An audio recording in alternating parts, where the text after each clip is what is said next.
What's up, everybody? Welcome to BioS 3 Raw TV. I want to talk to you guys today about something that I was following or reading a post on Margaret Nahr. She's a IFBB bikini competitor. I believe she's from Iceland. My friend Matt is actually her manager, and I follow her and pretty much everybody that Matt works with. And she actually had to stop competing, or decided to stop competing this year, because of the fact that the long-term competing was having effects on her health. She was trying to stay too lean, dieting too much throughout the years. It was having a hormonal problem. She was having a hormonal problem. It was fucking with her hormones. Technically, she put herself in a bad spot health-wise and said, you know what? I have to back the fuck off this, and I'm pretty much done, at least for now.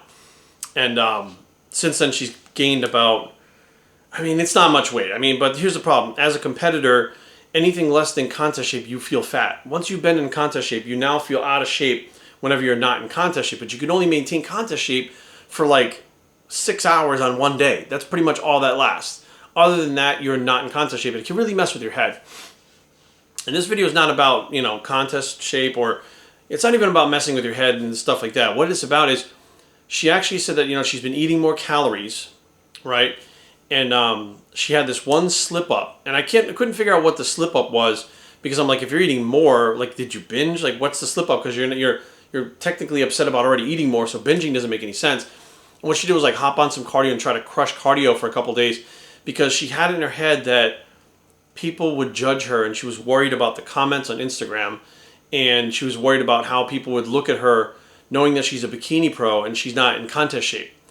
And this is something that she struggles with, and I follow her story about this because realistically she knows that, whether or not somebody puts likes on your Instagram, it really doesn't affect your health. It could affect your mental health, because a lot of people put too much based on these likes and followers and stuff like that to give themselves the feeling that they're popular or wanted or they're worth something, right? Self-worth, I guess, would be the right way to kind of say it. So I looked at it, and people were chiming in like, Margaret, don't worry about it. It doesn't matter what other people say. Who cares what other people think? And that is the right response from friends, fans, family, whoever it is. But the reality of it is, I don't care who you are. You're always going to care about what other people think. And that is just a human thing, a human nature that I don't know if it's automatically instilled in everybody, if it's a thing family-wise. I'm not really sure, but what happens is, at the very least, you go to school at an early age, and either you're the one who's getting picked on, or you see somebody getting picked on. And you see and you feel, if you're the one getting picked on, you feel the effect. If you see somebody getting picked on, you see the effect that people judging that person or judging you has. So from a very, very early age, you learn that if you don't have cool sneakers and shoes, you get picked on. If you're a little overweight, you get picked on. If you're too skinny, you get picked on. If your hair is spiked and the latest thing is for it not to be spiked, you get picked on. If, Nike is the biggest thing right now and you're wearing Adidas, you get picked on. So every little thing that you do that you may like or perceive that is just you really being you has the ability to be picked on by someone and you to be judged, right? And I think it's important to put this out there because there's so many people out there, no fucks given, I don't care what people think. I think I've made a career out of doing the opposite of what most people do. And of course, when someone has something to say, of course it makes me stop and think. It makes me go, what the fuck? But usually what I do is I actually use that. And this is going to be a little tool for you guys to use. I use those derogatory comments, that judgment, those people pointing the finger at me, telling me how fucking stupid I am. I've just learned to use it for fuel, rather than worry about what other people think, because you're going to. That's just human nature. Anybody that says they don't care is a super narcissistic person that lives in their own fucking reality, that feels like they can do no wrong and that they don't ever have to think about anything ever except themselves. That's the type of person who truly doesn't care what people think, and those are far and few between. But if you learn to use it, right? You learn to use that negative energy that's being thrown your way for something positive. You now have like an unlimited source of energy. You know it's going to come your way anyways. Learning how to harness it, use it, and get to, redirect it is really what is going to help you. So for a while, what I started out doing was I would get angry, right? I would get angry. I would feel bad about something. I'd be like, I'll show you guys, right? I'll show you. And then what I would do is I'd go out and train even harder, or do something even better, or try to be like, I would do something to try to top what I've done before, So those people, even though they never said anything after that, those people I knew they were thinking like, fuck, I didn't think he had it in him. Holy shit. It was like to prove naysayers wrong. So I used it as fuel, right? Used it to get ahead. Now there comes a point in your life where you can't just keep using things like that, right? So now at 43, different part of my life. My teens, my 20s, my 30s, fuel. Use it as fuel. Eat that shit with a spoon. Negativity, eat it with a spoon because it's going to fuel you. And it has two things. It can either break you or fuel you. I prefer to fuel, okay? At 43, something else changed, right? And now this is what I feel like Margaret could benefit from this technique, I guess you could say.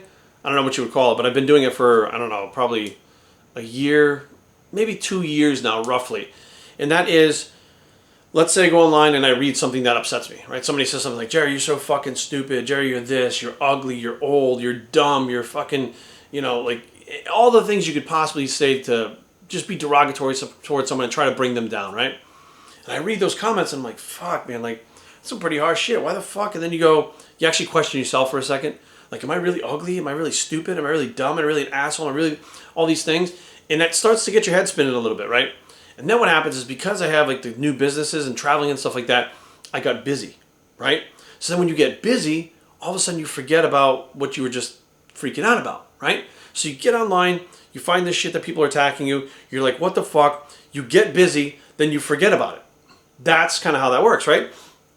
And then what happened was, like hours later, I would go back on Instagram and I'd look and I'd see that comment again, and I'd see some good comments, some other bad comments, but I saw the comment again and I would get upset again, right? I'd be like, fuck, here we go again. Now I'm upset about the same fucking thing. And then I stopped and realized, wait a minute, there was a period of time for like 6 hours that I forgot it even happened. Not only did I not give a shit truly what they said, but I forgot it even happened. Why am I upset about this now? And that's where something clicked in my head. It was like, if I can not give a shit about it for 6 hours, why am I going to give a shit about it for 10 minutes? Like, this doesn't make any sense. And when you start, and here, bear with me, guys. I don't mean you should sit there and fuck. Well, yeah, go ahead and sit there and fucking talk to yourself. Who cares, right? Who cares what other people think? That's what this video is about. But you have to have this inner dialogue with yourself. And I don't mean, maybe you sit there and talk to yourself, whatever, but you have to do the repetitions for your brain, right? You have to force an adaptive response in your brain just like you do with your muscles. So when you see that thing and you get upset again, all you have to do literally is just say, this is dumb. Like, I didn't even give a shit about this 10 minutes ago. Who cares? Whatever. Then go on to do something else. Like, do emails. Go out to the gym.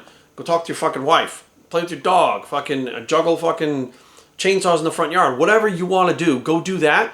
And all of a sudden you realize it goes away again. As long as you're busy doing something else, it goes away again.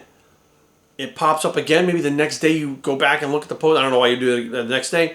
Usually after the second time, you can actually condition your brain to forget about what the fuck is going on with that. But let's say the next day you go, right? You look at the same thing. You get upset about the same thing. Now about 20 hours has gone by, which you didn't give a shit about it. So then you tell yourself again, like, dude, I didn't even, like, this is ridiculous that I'm giving myself 10 minutes a day to stress out over something that the rest of the 23 hours and fucking 50 minutes that I don't give a shit about. Like, why am I doing this? And you have those repetitions. You go there and you tell yourself, repetition over and over again. Why am I doing this? Why do I care? This doesn't fucking matter. And then you go on to do something that takes your attention again. And next thing you know, you don't give a shit about it again. And eventually you learn by doing that technique or that system or whatever you want to call it, you learn to take those negative things and don't even use them for motivation or energy or fuel. You just use them for a laugh. Like, you read it and you're like, that's the fucking dumbest shit I've ever heard. And you literally move on with your life. But to be able to get to that point, you need to do the repetitions. You need to do the work. You need to retrain your brain, remap your brain so that you're more in control of it, and you're more consciously in control of your brain than your emotions are in control of it. Because your emotions are what's happening when you look at that Instagram post. When you actually got control of your emotions, mentally now you can control how you feel about things. And it's not an easy thing to do. Trust me. And, social media is something that I started doing I started out with the MySpace shit like everybody else in 2010. But like, 2009, probably 2008, I think I was on like MySpace. And then 2011 is when I really started doing the YouTube and stuff like that. And then when you first start out, everything is great. People are finding you. They're loving you. There is nothing negative when you first start out. You got 1,000 followers, 2,000 followers, no negativity. Everybody's loving it. Hit that 8,000, 9,000, a little bit of negativity seeps in. And that's when you start going, what the fuck? Because the social media stuff is different than real life. Because real life, if you had someone say some shit to you at the fucking supermarket, right? You can't go back and check that out again. You can't go back like online and go relive it. So it means that once you get done with it, you notice you're pissed off in traffic, somebody cuts you off, you yell at them, then you go about your day and you forget about it, right? Because you can't replay it. When you're going back to social media, you're replaying it over and over again. You're forcing your brain to relive what you were already upset about. So the online training of the brain is different than in real life, but more than likely, you already do what we're talking about online in real life. You already do it offline. You have an argument with fucking, or not an argument, but somebody yells at you for taking their parking space. You're like, shut the fuck up, and you go in the mall and you forget about it, right? It's the same thing online, except online you can just be fucking pushed over and over and over. Somebody can come on there and just push you over and over and over again. Every post if they want to. Post 100 times if they want to. You block them, they create a new account. They'll come after you. You can't get away. That's why you have to condition your brain to say, I don't need to get away. What I can do is literally this thing pops up and I'm like, pink, goodbye. This one pops up, oh, that's pretty fucked up. They said that. Pink, goodbye. Literally just pinking things. I guess that's a new thing. Pinking things. Just fucking getting rid of things left and right that normally wouldn't affect you in the real world. But because you're going back to check your social media and stuff, it's affecting you because it's in your face. Now you can delete all that shit off there, but in the future, more is going to come. Whether it's that person or other people, it's going to come. So bracing yourself for the fact that the shit's going to come, as well as training your brain, doing those mental reps over and over again, forcing an adaptive response to your brain, so that you now have control over the situation because you have trained it. You know, it's like muscle memory. Like once you map that movement, once you map that pattern, once you map that thought, that train of thoughts, you know, that way of thinking, you now create a whole new direction that you can go in, and no longer are you held down or affected by the thoughts or comments, mostly, of others. BioStreetTraining@gmail.com. Leave comments down below, but don't fight. BioStreetTraining.com is the blog. It's the don't worry about people bicep, but we're still going to worry, and we are out.